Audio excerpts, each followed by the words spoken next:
अस्सलाम वालेकुम नाज़रीन, आप देख रहे हैं प्रोग्राम अंदर की बात मुज़म्मिल सोहवदी के साथ। मैं हूँ आपकी मेज़बान इकरार रियाज़। हमारे साथ मौजूद है मुज़म्मिल सोहवदी। अस्सलाम वालेकुम sir, welcome to the show. क्या हाल है आपका? वालेकुम सलाम। बिल्कुल ठीक। आप सुनाएं, कैसी तबीयत है आप? मैं भी ठीक हूँ, अल्लाह पाक का शुक्र है। सर, सबसे पहले जानना चाहूंगी आपसे, और हमारे नाज़रीन भी ये जानना चाहेंगे कि मुराद सईद कहाँ है? अंदर की बात क्या है? क्योंकि ये कहा जा रहा है कि जो मुराद सईद हैं वो सीएम केपी के हाउस में, जो है ना, सीएम केपी हाउस में वो रुपोश हैं। तो इस बात में कितनी सदाकत है, क्या कहेंगे? और ये भी कहा जा रहा है कि वो जो एहतजाज हुआ है 24 नवंबर को, उसमें भी शरीक थे। नहीं, मैं नहीं समझता मुराद शहीद थे। मुराद शहीद पाकिस्तान में नहीं है। मुराद शहीद अफगानिस्तान में हैं या कहीं और हैं। ज्यादा राय ये है कि वो पाकिस्तान और अफगानिस्तान के नजदीक जो बॉर्डर एरिया है उसमें कहीं अफगानिस्तान वाली साइड पे हैं। वो पाकिस्तान में नहीं है, और वो मैं नहीं समझता वो 24 नवंबर वाले एहतजाज में शरीक थे। ये जरूर इतलात हैं पाकिस्तान के हसास इदारों को कि जो लड़ने वाले अफगानी हैं वो मुराद शहीद फराम करते हैं। हर बार जो जिनके हाथ में बंदूक होती है या जो अफगानी लड़ने के लिए बुलाए जाते हैं, जो हम कहते हैं कि तहरीक इंसाफ के जत्थों में अफगानी होते हैं, और वो बड़े ट्रेंड अफगानी होते हैं जिनको आग लगाने का, लड़ने का, आंसू गैस से लड़ने का, जिनके पास वो मास्क होते हैं अमेरिकन, जो वो सारे ये सब कुछ मुराद शहीद अफगानिस्तान से वो अफगानी भी भेजते हैं और वो सारा इक्विपमेंट भी भेजते हैं।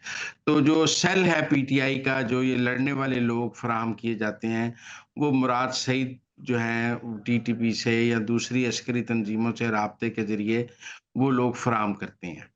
ये बात ज़रूर हसास इदारों को इत्तला है कि जो लोग अफ़गानी हैं, वो नेटवर्क मुराद शहीद का है, और वो अपने नेटवर्क से वो अफ़गानी जो हैं वो फराहम करते हैं, चाहे पाकिस्तान के अंदर से दें, चाहे बाहर से दें। लेकिन जो दहशतगर्द अफ़गानी जो इन जलसों में तहरीक इंसाफ के मौजूद थे, जो लड़ रहे थे फ़ौज के साथ भी, या जो पुलिस को भी शिकस्त देते हैं। देखिए ना जी, वो कहते हैं जी गोली क्यों चलाई? आप देखें ना जी, पुलिस को तो हर महाज पर तहरीक इंसाफ ने शिकस्त दी है। पुलिस वाला मारा भी है और पुलिस को शिकस्त भी दी है। तो उनके पास ऐसे ट्रेन्ड लोग मौजूद होते हैं ना, जो पुलिस को शिकस्त दे सकते हैं, जिनके आगे पुलिस और लॉ एनफोर्सिंग एजेंसीज़ जो हैं वो कमज़ोर पड़ जाती हैं, और वो उनको शिकस्त दे देते हैं।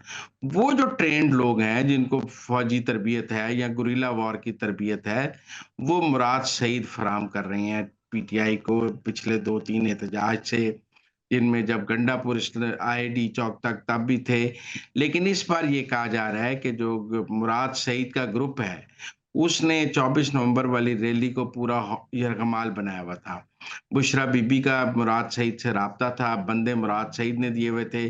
जो बंदे गंडापुर को बिल्कुल हिलने नहीं दे रहे थे, जो बंदे गंडापुर को बाथरूम तक नहीं जाने दे रहे थे, वो मुराद शहीद के बंदे थे। इस वक़्त जो है वो ग्रुप में ये बना सामने आ रहा है कि बुशरा बीबी, मुराद सईद, बाबर सलीम सवाती, मीना खान, ये जो लोग हैं ये मुराद सईद के ज़रिए के कहने पर और मुराद सईद के बंदों के ज़रिए इन्होंने पूरी रैली हॉस्टेज की हुई थी, जिसको डी चौक की तरफ ले जाना चाहते थे। जो इमरान खान के बार-बार हुक्म कि जी संजानी बैठ जाएँ, उस हुक्म को भी नहीं मान रहे थे, और बुशरा बीबी और मुराद सईद डी चौक जाने पर बज़िद थे। ये बात भी ठीक है कि 9 मई में भी बुशरा बीबी और मुराद सईद की प्लानिंग मौजूद थी, और तब 9 मई हुआ था। अब ये जो 24 नवंबर वाला तसादुम है, ये भी बुशरा बीबी और मुराद सईद की प्लानिंग है, और उन्होंने मिलकर बंदे 9 मई के बंदे भी उस वक़्त भी ऑडियो कॉल मुराद सईद की आई थी कि आपको जो-जो जगहें बताई गई हैं, आप वहाँ पर पहुँच जाएँ, क्योंकि उसकी प्लानिंग मुराद सईद की थी बुशरा बीबी के साथ। क्योंकि इमरान खान तो उस दिन गिरफ्तार हुए, लेकिन प्लानिंग करके गए हुए थे, एग्ज़ीक्यूट बुशरा बीबी ने और मुराद शहीद ने किया। अब भी ये जो 24 नवंबर वाला है, ये बुशरा बीबी और मुराद शहीद का जॉइंट वेंचर है। इसमें उनके साथ मीना खान और बाबर सलीम सवाती वगैरह हैं, जो इसीलिए एस्टेब्लिशमेंट की राय में ये ज़्यादा कसूर गंडापुर का नहीं है। मुराद शहीद का नाम ज़रूर लिया है अता तारण ने, और ये कहा है वो मुराद शहीद के बंदे मौजूद थे। मैं नहीं समझता मुराद शहीद रिस्क ले सकते हैं पाकिस्तान आने का। उनको पता है वो रिस्क लेंगे तो उन्हें फ़ौज पकड़ लेगी, उन्हें आईएसआई पकड़ लेगी। वो पेशावर में भी होंगे तो पकड़े जाएँगे, क्योंकि उनके ऊपर इतनी बड़ी रेड लाइन है, वो पाकिस्तान में नहीं है। सर, जिस तरह भी आपने ज़िक्र किया है कि उनकी प्लानिंग होती है और वो रेड लाइन है, वो पाकिस्तान में नहीं है, और अगर है भी तो वो जो अफ़गानिस्तान के करीब बॉर्डर है, वहाँ पर कहीं लूपहोल्स हो सकते हैं। तो कहाँ पर ऐसे लूपहोल्स हैं जिनको कवर करने की ज़रूरत है सिक्योरिटी इदारों की जानिब से, जिनकी वज़ह से जो मुराद सईद है, उनकी गिरफ्तारी को यकीनी बनाया जा सकता है? आपको क्या लगता है, जो मौजूदा सूरत-ए-हाल है या जो आने वाला कुछ दिन है, इनमें क्या उनको गिरफ्तार किया जा सकता है, उनके नेटवर्क को बेनकाब किया जा सकता है? नहीं, वो तो मुझे लगता है पाकिस्तान में नहीं है। पाकिस्तान में हों तो उन्हें गिरफ्तार किया जाएगा ना, वो अफ़गानिस्तान में हैं, वो पाकिस्तान की हदूद में नहीं है मुराद सईद। और वो ये ज़रूर है कि जो अफ़गानी नेटवर्क है और ये जो लड़ने वाले लोग हैं, एहतजाज में जो शामिल किए जाते हैं, जिनके ज़रिए पुलिस वालों को मारा जाता है, जिनके ज़रिए हालात तशादुम के बनाए जाते हैं कि लड़ाई हो जाए और बात तशादुम की तरफ जाए, वो बंदे जो फ़राहम करता है, वो बंदों की जो सप्लाई लाइन है, कि 500, 1000 बंदा या 200 बंदा या 100 बंदा हर जुलूस के हिसाब से, वो मुराद सईद की ज़िम्मेदारी है इस वक़्त हर जुलूस में वो बंदे पहुँचाना, उनके पैसे भी मुराद सईद के पास होते हैं। मुराद सईद ने एक नेटवर्क बनाया हुआ है जिसके ज़रिए वो लोग आते हैं और उस नेटवर्क से उन्हें पेमेंट होती है। जो ये अब अफ़गानी कह रहे हैं ना कि हमें तो दिहाड़ी पे लाया गया था, हमें पैसे दे के लाया गया है। ये वो पैसे हैं जो ये नेटवर्क है जो मुराद सईद उनको हायर करता है और लेके आता है। जी सर। और सर, ये जो वीडियो बयानात सामने आ रहे हैं, हमने देखा है कि पिछले दिनों से कारकुनान की जानिब से ये जो वीडियो बयानात सामने आ रहे हैं, इसकी वजह से अब जो मुकदमात दर्ज हो रहे हैं बानी पीटीआई पे, फिर उसके बाद बुशरा बीबी पे, अली अमीन गंडापुर पे, तो इनमें जो केसेज़ हैं उनमें कितनी जान होगी? देखिए, इन लोगों के अभी वीडियो बयानात की तो कोई कानूनी हैसियत नहीं है। बयान तो वो होगा जो ये ट्रायल में अदालत में दें, अगर 164 का बयान या 161 का बयान अदालत में दें। अभी ये इन केसेस के जब चालान जाएँगे, तफ्तीश मुकम्मल होगी और ये अदालत में बयान दें कि हमें पैसे दे के लाया गया था या हमें फलाँ बंदा लाया है, तो फिर उसको प्रोसिक्यूट किया जा सके। ये वीडियो बयानात की कानूनी हैसियत नहीं है, इनकी अवामी और अखलाकी हैसियत ज़रूर है कि आप लोगों को बता रहे हैं कि ये दिहाड़ी पर लोग लाते हैं, ये लड़ने वाले लोगों को पैसे देकर लाते हैं, इनके कोई कमिटेड वर्कर नहीं है, ये पेड वर्कर हैं। इसकी अखलाकी और सियासी हैसियत तो है, लेकिन कानूनी हैसियत तभी होगी जब ये लोग अदालत में बयान देंगे। सर, आगे बढ़ेंगे और अब बात करेंगे कि वज़ारत दाखिला की जानिब से एक बयान जारी किया गया है, जिसमें उनकी जानिब से बरमला बताया गया है कि दफ़ा 245 का नफ़ाज़ तो किया गया था इस्लामाबाद में, और लेकिन यहाँ पर ये बात भी उनकी जानिब से वाज़ेह की गई, जो पाक फ़ौज है, उनका बरह रास्त कोई भी टकराव नहीं हुआ मुज़ाहिरीन से, कारकुनान से जो एहतजाज कर रहे थे, जो कि असलहे से लैस थे, जिनके पास जदीद टेक्नोलॉजी थी। इस मुतालिक आप क्या कहेंगे? क्या ऐसी ज़रूरत आ पड़ी? मैं समझता हूँ बात ठीक है, वो रेंजर्स ने ऑपरेशन किया है, फ़ौज ने तो नहीं किया है। लेकिन टेक्निकल बात ये है कि ये बात हमें समझनी पड़ेगी कि रियासत का और हुकूमत का सोशल मीडिया, पीटीआई के सोशल मीडिया के मुकाबले में कमज़ोर निकला है। उन्होंने अपना नैरेटिव भी सोशल मीडिया पे बेहतर बनाया है। उन्होंने झूठी वीडियोज़ लगाई हैं। अब देखिए ना उन्होंने तो गाज़ा की वीडियो लगानी शुरू कर दी, लबनान की लगानी शुरू कर दी और उनको इस्लामाबाद शो करना शुरू कर दिया। गाज़ा की फ़लस्तीनियों की लाशों को इस्लामाबाद की लाशें लगाकर सोशल मीडिया पे लगाना शुरू कर दिया। ज़रूरत इस अमर की है कि ज़रूरत इस अमर की है कि सबसे पहले इस मुल्क में झूठी वीडियोज़ और झूठ बोलने का कोई कोई तो सज़ा होनी चाहिए। मैं समझता हूँ झूठ की कोई सज़ा नहीं। इमरान खान ने 4 वीडियोज़ अपलोड कर दी, बाद में उन्हें डिलीट किया। लतीफ़ खोसा ने 278 बंदे मार दिए। एक नैरेटिव बिल्डिंग की गई कि जी फ़ौज ने गोली चला दी है, फ़ौज ने गोली चला दी है और उस गोली के मुकाबले में आप देखें तो जो मसाइल हैं वो बढ़ गए।